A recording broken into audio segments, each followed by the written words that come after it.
네, 감사합니다. 네, 오늘 하나님께서 저와 여러분들에게 주시는 말씀은 마태복음 5장이죠. 13절에서 16절 말씀으로 우리는 이 세상의 샘플이자 최후의 보루입니다. 이런 제목으로 말씀 전할 때 주의 크신 은혜와 사랑이 이곳에 함께하기를 원합니다. 선거가 끝났는데 이 부정선거 그 후유증으로 지금 만만치가 않습니다. 그리고 7월 1일부터는 전기통신사업법 시행령이 확대되고 그리고 7월 7일부터는 정보통신망법 개정안이 시행되어서 주요 그 커뮤니티와 포털 사이트 그리고 SNS 그리고 개인 방송 모든 콘텐츠가 사실상 중국처럼 검열에 들어가게 되는데요.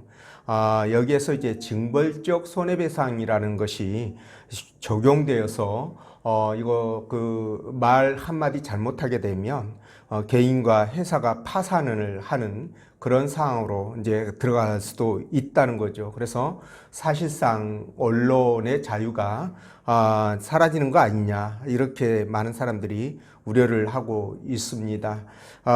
허위 조작 같은 것은 사실 기존에 있는 여러 법들로도 충분히 처벌이 가능합니다. 그런데도 단지 그 의혹을 제기했다라는 것만으로 이렇게 처벌을 과하게 하는 것이 언론을 통제하는 수단으로 악용되기 때문에 사실 미국도 공개적으로 이걸 반대하고 있지요. 그리고 어제 그저께 세계적으로 굉장한 큰 영향력을 미치고 있는 파이낸셜 타임즈라는 곳에서 보도하기를 우리나라가 이거 점점 공산 독재로 가는 것이 아니냐 우려스럽다 이런 기사를 내놓았습니다. 그래서 지금 여러분들의 많은 기도가 필요한 때다 이렇게 생각을 하는데 여러분들이 나라를 위해서 많이 기도해 주십시오. 자, 오늘 하나님께서 본문의 말씀을 통해서 다음과 같은 세 가지로 은혜를 주셨는데요. 첫째는 기독교는 세상 사람들과 분리될 수 없는 종교라는 것이고, 두 번째, 신앙인은 세상의 기본이자 최후의 보루다 이렇게 말씀을 하죠. 오늘 이 본문의 말씀을 따라가면서 세상에서 가장 영향력이 큰 이 기독교가 왜 세상의 샘플이 되고 그리고 최후의 보루가 되는지 성령께서 들려주시는 하나님의 음성을 듣도록 하겠습니다. 자, 첫째로 기독교는 세상 사람들과 분리될 수 없는 종교다라는 건데요. 13절 말씀 함께 읽어봅니다. 시작. 너희는 세상의 소금이니 소금이 만일 그 맛을 잃으면 무엇으로 짜게 하리요. 후에는 아무 쓸데없어 다만 밖에 버려져 사람에게 밟힐 뿐이다.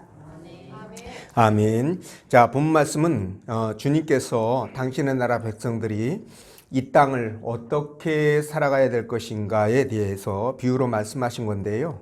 바로 소금과 빛과 같은 존재가 되라라는 것입니다. 여러분, 이 세상을 살아가는 데 있어서 우리에게 가장 필요한 것이 무엇일까라는 것을 생각해 보면 당연히 햇빛이 있고 물과 공기가 있죠. 여기에다가 하나를 더 붙이라고 한다면 바로 소금이 아닐까 이런 생각을 해보거든요.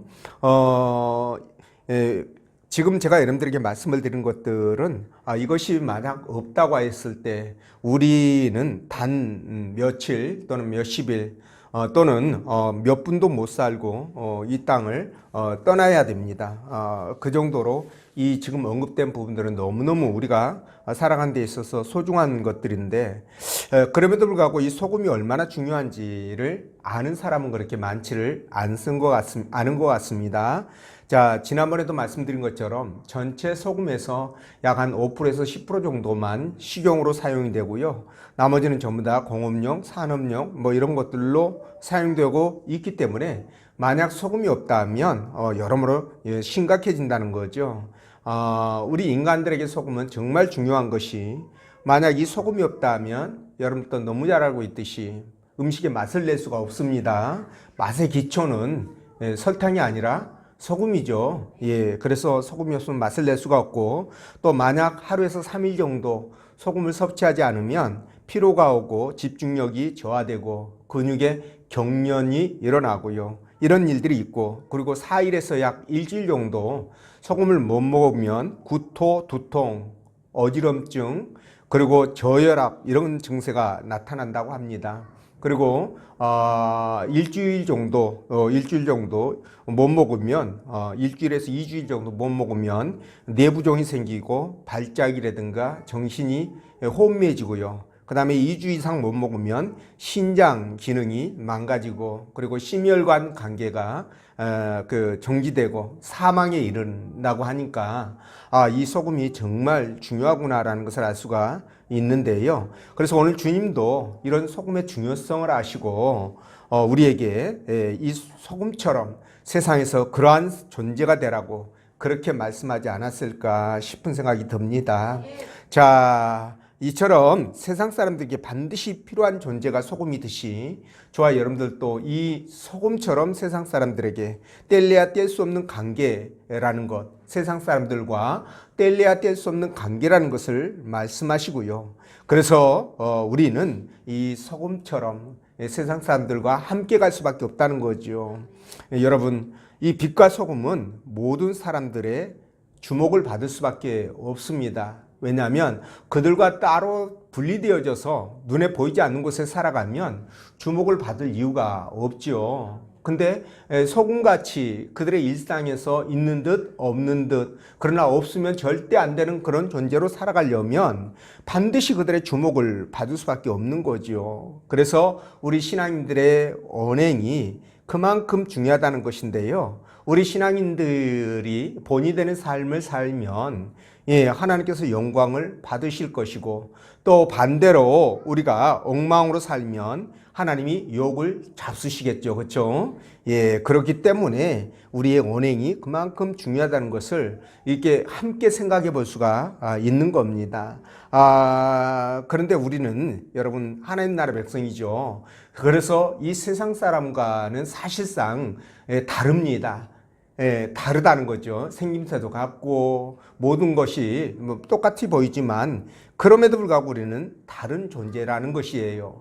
왜냐하면 여러분 저들은요, 요한복음 8장 44절 말씀처럼 저들의 바탕이 뭐냐? 하나님을 대적하는 사단의 종이지 않습니까? 그렇죠?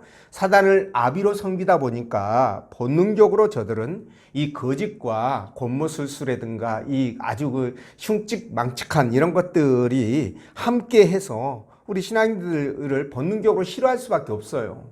신앙인들을 밀어낼 수밖에 그들은 없습니다. 그래서 그들이 우리를 미워하는 거죠. 그래서 성경에서도 요한복음 15장이나 요한 1서 특히나 4장 같은데 2장 같은데 보면은 세상 사람들이 저와 여러분들을 미워하고 싫어하면 너희들이 미웠고 싫어서가 아니라 나를 미워하고 싫어한 줄 알라고 그렇게 말씀하시잖아요. 그러니까 그처럼 다르다는 겁니다. 그래서 우리는 미워하고요. 근데 우리는 하나님 나라 백성으로 하늘 천국을 소망하면서 살아가지 않습니까? 그렇죠? 그러니까 우리는 저들과 생각이 다르고 가치나 이념이 달라요. 그러니까 저들의 경계를 받고 주목을 받을 수밖에 없고 나아가 미움을 받을 수밖에 없다는 말씀을 드립니다. 자, 그런다고 여러분 우리가 어떻게 해야 됩니까? 저들과 함께 치고받고 싸울 수는 없잖아요. 그죠? 그래서 비폭력 평화주의라는 그런 말이 나오는데요. 저들은 다수입니다. 그래서 다수의 힘으로 소수인 이 신앙인들을 핍박하고 불이익을 주는데요. 우리는 그럼에도 불구하고 하나님 말씀에 따라 저들과 직접적으로 혈과 육의 싸움을 싸울 수는 없는 거예요. 그러다 보니까 방법이 뭐죠? 저들을 감화시켜 나가서 그들을 하나님 나라 백성으로 만들어가는 방법밖에 없습니다. 그러기 위해서는 어떻게 해야 됩니까? 저들을 피할 수는 없고요. 그들 속으로 들어가야 된다는 거죠. 자, 여러분 원래 소금은 바닷물 속에 들어있는 광물질이죠. 그래서 이 물 한 컵을 뜨면 바닷물 한 컵을 뜨면 그 안에 약 한 50g 정도의 소금이 들어있다고 합니다. 그런데 이 소금의 원래 고향은 바다죠. 그죠? 근데 이게 정제되어져서 세상으로 나와가지고 사람들에게 유용하게 그렇게 사용이 되고 있는데 이게 우리에게 주는 교훈이 뭐냐면 여러분 우리도 예수 그리스도를 믿고 별도로 구분된 공간 장소에서 저들과 다르게 구별되어져 가지고 따로 별도로 살아가는 것이 아니라 소금처럼 세상 속으로 들어가서 저들에게 유익을 주는 그들을 바꾸어가는 그런 삶이 되라는 중요한 교훈을 주님께서 주시는 거죠. 그래서 주님도 우리를 가리켜서 교회의 소금이다 라고 하지 않고 세상의 소금이다 이렇게 말씀을 하시고 있는 겁니다. 자, 그래서 이 말은 여러분들에게 또 말씀을 드렸지만 그냥 우리가 중들처럼 깊은 산 중에 들어가 가지고 여러분 거기다가 뭐 담을 쌓고 은둔하면서 돌을 닦고 그렇게 하라는 거 아니라는 거 알고 계시죠? 적극적으로 세상 밖으로 나가서 그들 속에 들어가 가지고 함께 부딪히면서 살아가야 된다는 것, 이걸 말씀하는 건데 우리 주님을 생각해 봐도 그걸 쉽게 이해할 수 있습니다. 여러분 우리 주님은 원래 그분이 계셨던 곳이 하늘 천국 아닙니까? 그렇죠? 하나님 계신 그곳인데 근데 하나님 계신 그곳을 버리고 주님께서 이 땅에 저와 여러분들을 위해서 내려오시지 않았습니까? 그렇죠? 그것처럼 우리도 주님같이 세상 속으로 들어가야 된다는 거죠. 그래서 사단에 사로잡혀 있는 자들을 구원하는 그런 일들을 감당해 가야 된다는 거예요. 자, 그래서 여러분 우리가 주님이 하셨던 것처럼 그 일들을 잘 감당하기 위해서는 우리가 세상 속으로 소금처럼 들어가야 된다. 이 사실을 말씀을 드립니다. 자, 그러면 여러분들이 조금 궁금하게 생각을 하셔야 돼요. 뭐냐면 지금까지 여러분 제가 말씀드린 것도 그렇고 성경이 주장하는 내용도 그렇고요. 우리 믿음의 사람들은 세상과 분리되어져서 살아가는 그런 존재다라는 말씀을 많이 들었고 또 보았을 것입니다. 그런데 교회라는 그 단어가 여러분도 아시다시피 에클레시아라지 않습니까? 근데 이 단어 뜻 자체도 세상과 분리되는 것을 의미하는 거거든요. 그러니까 우리는 세상과 분리되어진 별도의 존재라는 것을 말씀하시는데 아니 그러면 별도로 사는 게 맞지 왜 세상 속에 들어가서 그들과 함께 타락한 그들과 함께 부딪히면서 타락한 거 그렇게 죄를 묻혀가며 마음의 고통을 당하고 그렇게 살아야 되느냐라고 질문할 수가 있는 거죠. 근데 여러분 지금 주님께서 말이죠 세상과 분리되라는 것은요 세상 사람을 아예 만나지 말고 단절해서 별도로 살아가라 이런 뜻이 아닙니다. 세상 사람들과 함께 어울려서 살아가되 여러분 우리 생각과 마음이 그들에게 동화되어져서 그들을 따라서 본받아 그들과 함께 살아가는 그런 식의 삶을 살지 말라는 의미로 하신 거예요. 그래서 이와 비슷한 말씀이 고린도전서 5장 9절에서 10절에 있는데요. 제가 읽어드리면 이렇습니다. 내가 너희에게 쓴 편지에 음행하는 자들을 사귀지 말라 하였거니와 이 말은 이 세상에 음행하는 자들이나 탐하는 자들이나 속여 빼앗는 자들이나 우상 숭배하는 자들을 도무지 사귀지 말라 하는 것이 아니니. 자, 이건 뭐예요? 세상 사람들이 죄인이고 그들이 속된 그런 존재들이기 때문에 아예 그들과 별도로 그냥 구분돼서 살아가라는 그런 말이 아니라 그런 뜻이에요.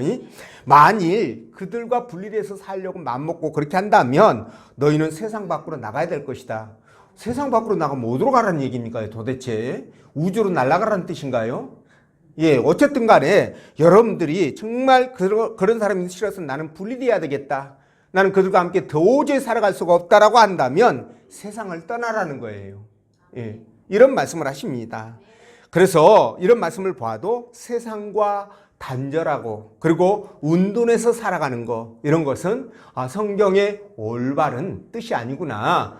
신앙이 아니구나. 이런 것을 우리가 깨닫게 되는 거죠.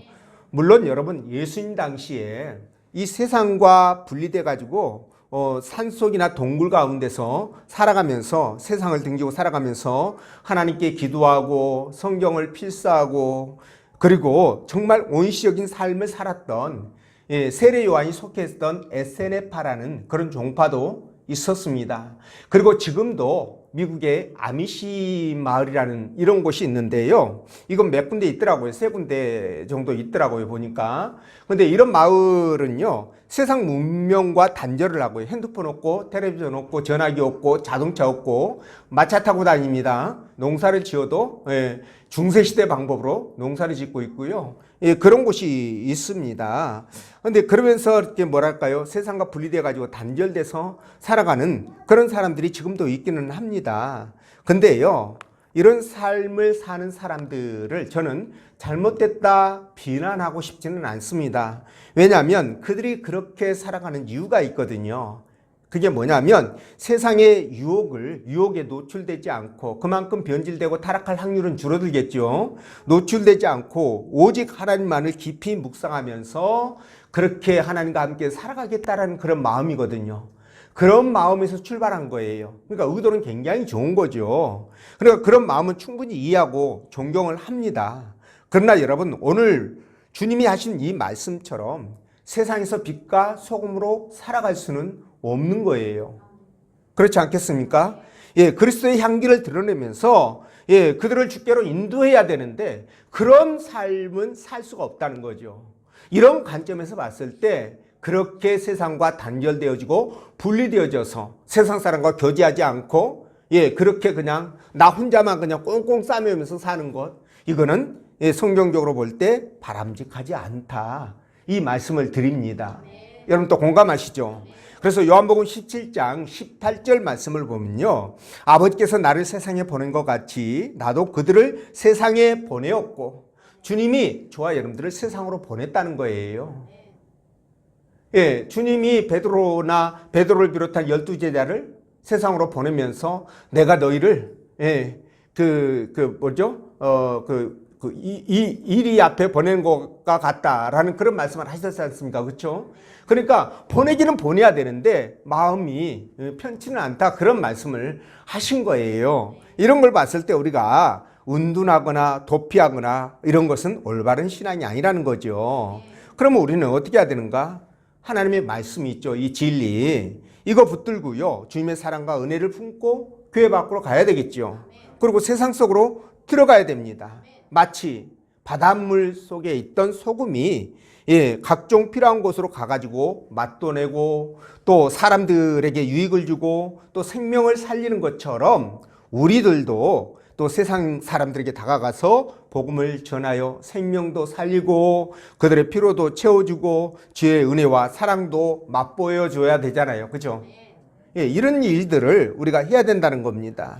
그래서 우리는 바로 이 소금의 사명이 있다, 소금으로서 그런 사명을 가지고 있다는 것을 여러분들이 생각하면서 말씀을 들고 세상으로 나아가서 그들에게 하나님의 모습을 보여주셨으면 합니다. 그래서 그들이 여러분들을 보면서 하나님이 계시구나, 구원이 있구나, 이런 생각을 해야 되지 않겠어요? 그런 삶을 살아가시기를 부탁을 드리고, 자, 두 번째, 신앙인은 이 세상의 기본이자 최후의 보루라, 이렇게 말씀을 드리는데 16절 말씀 읽어봅니다. 시작.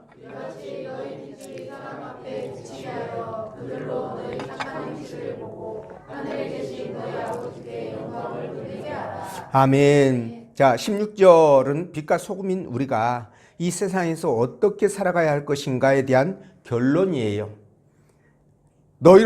저희로 너희 착한 행실을 보고 하늘에 계신 너희 아버지께 영광을 돌리게 하라.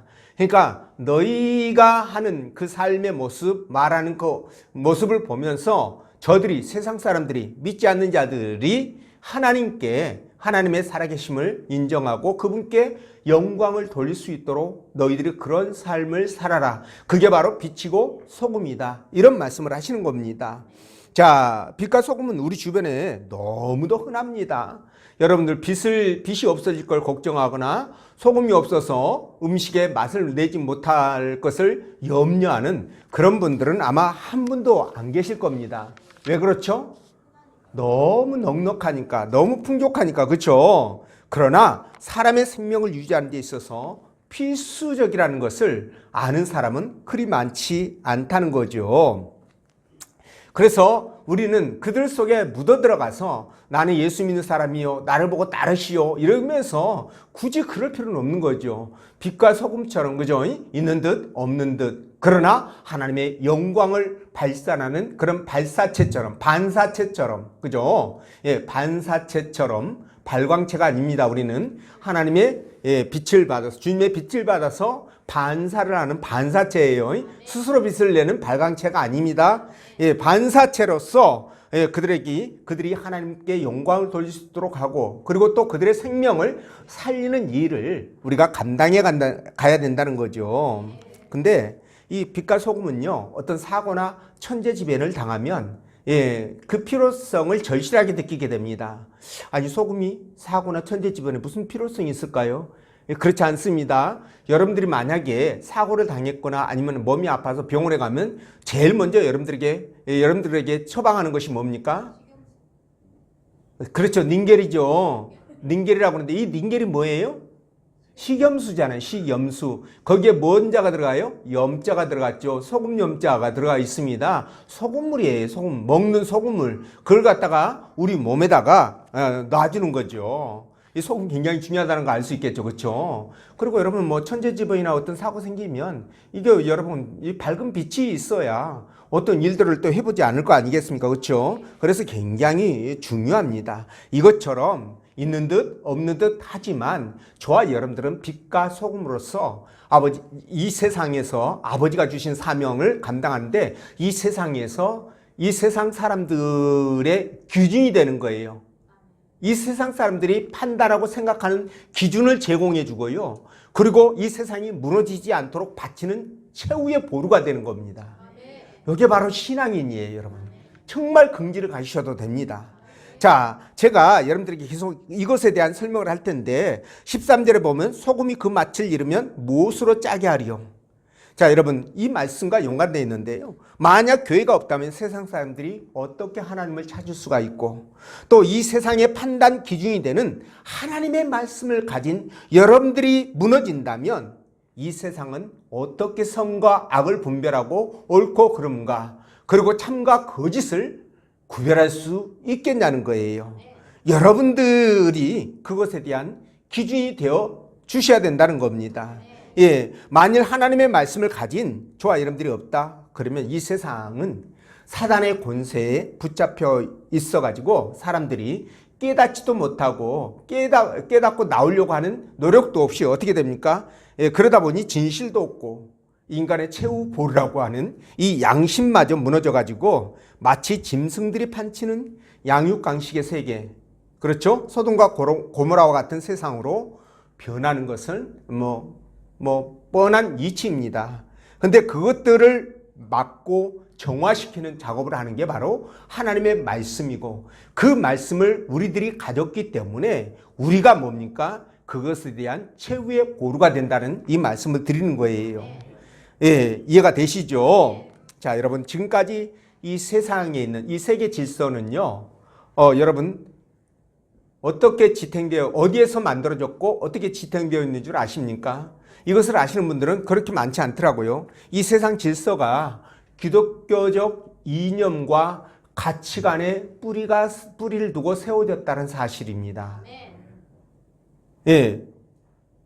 조금 더 설명드리면 여러분들이 이제 생각하는 어떤 사고의 기초가 되죠. 철학 있죠. 이 철학이 사고의 기초가 되는데 이 철학이 태동된 것과 그리고 소금 문명이 태동된 것, 이것이 바로 전부 다 성경의 근거를 가지고 성경의 바탕을 두고 그런 것들이 태동이 되었다는 사실이에요.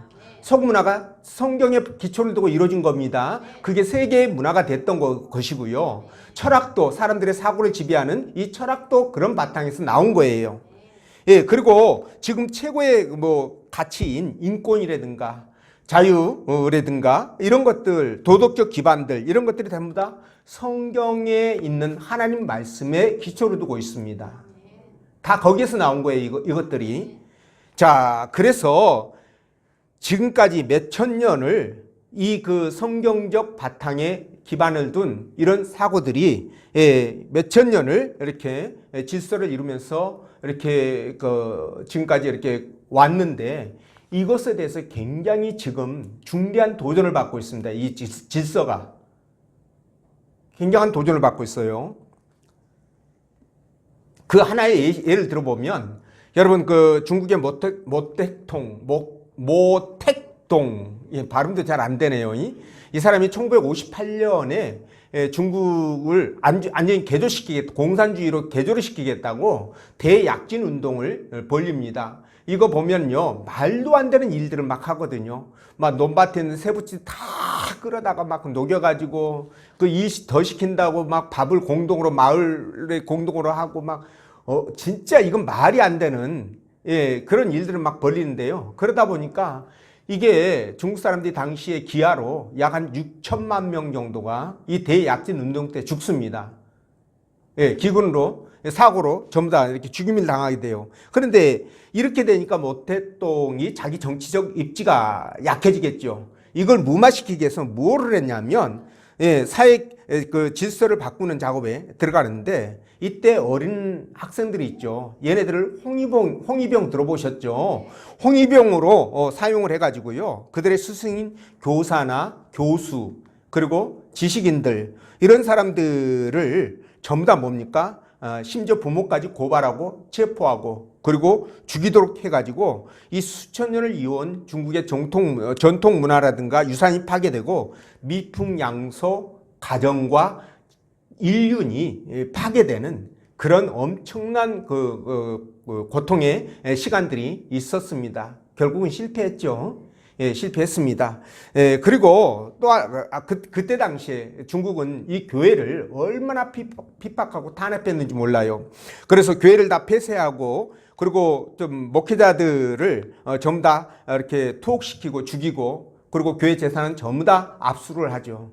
국가가 다 압수합니다. 그리고 신앙생활이 금지가 됩니다. 이런 일들을 모택동이 그렇게 주도해서 했는데 이런 활동들이 얼마나 하나님을 대적하는 것인지 여러분들 그냥 바로 알 수 있잖아요. 그렇죠? 이게 기존의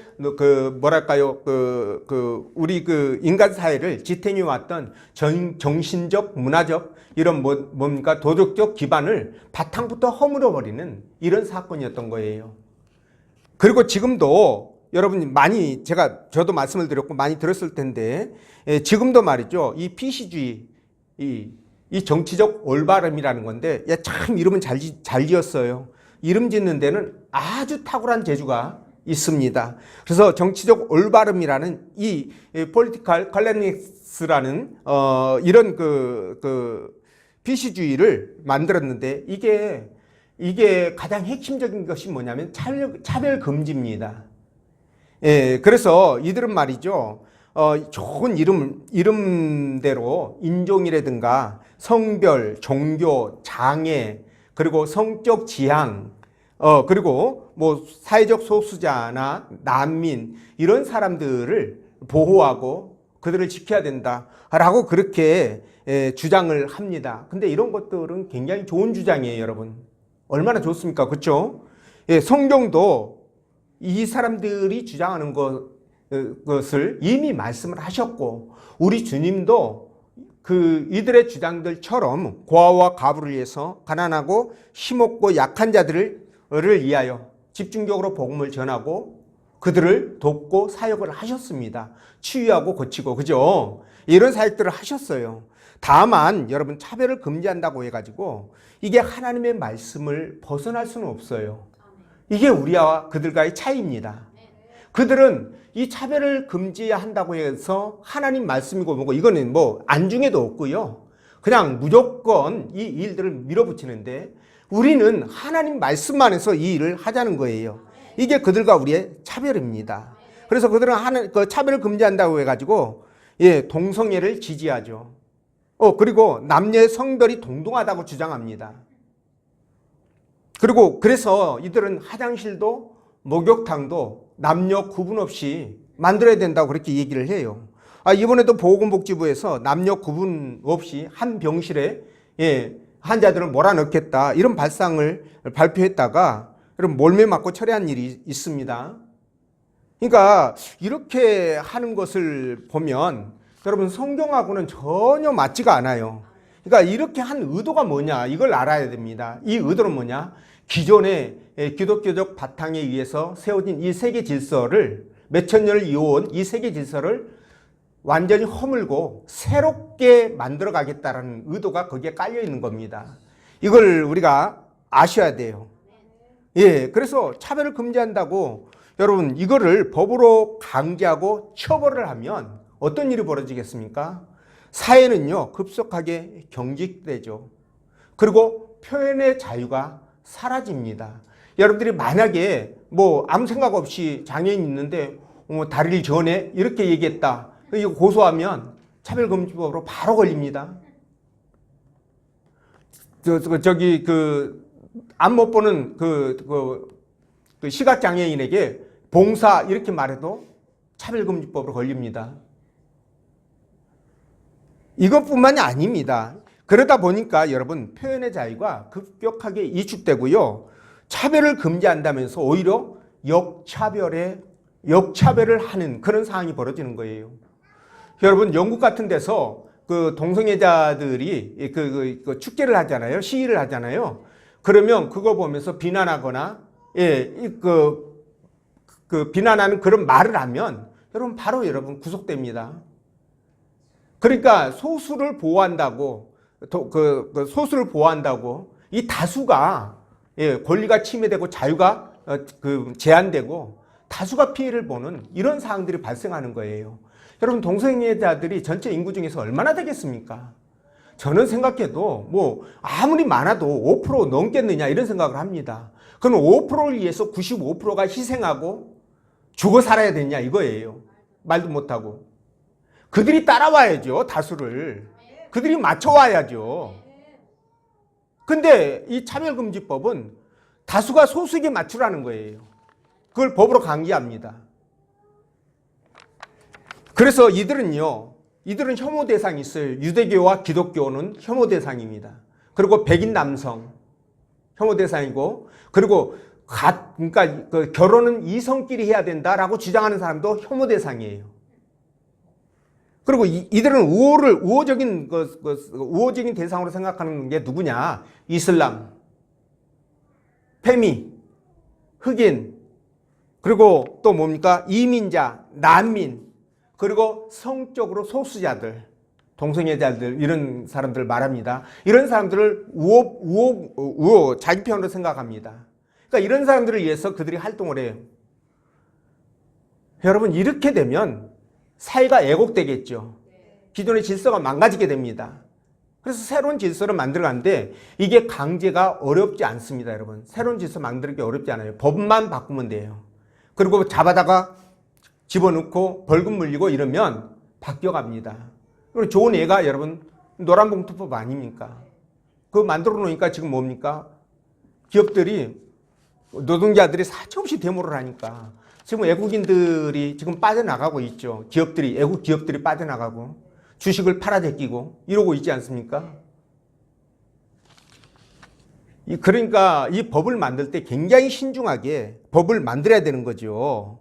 자, 그래서 우리는 뭘 보냐? 신앙인으로서 이 피시주의가 뭐냐? 바로 여러분 소돔과 고모라고요. 이게 바벨탑입니다. 이게 바벨론이에요. 계시록에서 말하는. 그래서 이것들이 과연 진짜 바벨론으로서 하나님께서 우리 주님께서 이 땅에 재림하시는 것과 긴밀하게 연관되어 있는지 이런 것을 집중적으로 보아야 됩니다. 우리는 하나님을 대적한다는 그 기치가 여러분 당연히 소돔과 고모라고 바벨탑 아니겠습니까? 계시록의 바벨론 아니겠습니까, 여러분? 그래서 우리가 이런 자들에게 맞서서 빛과 소금으로서 당당하게 여러분 신앙인으로서의 변질되지 않고 타락하지 않고 세상이 그래도 어느 정도 질서를 잡아가면서 살아갈 수 있도록 우리가 힘쓰고 애쓰고 기도해야 되는 거예요. 우리가 무너지면 이 세상의 모든 영적인 것도 도덕도 윤리도 무너지고요.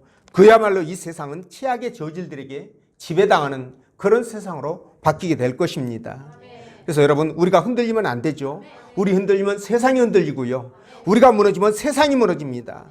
이렇게 생각하시고 내 신앙을 지키고 내 교회를 지키고 그리고 하나님의 영광을 드러내기 위해서라도 우리는 여러분 빛과 소금으로서 그들과 싸워서 이겨야 되는 거죠.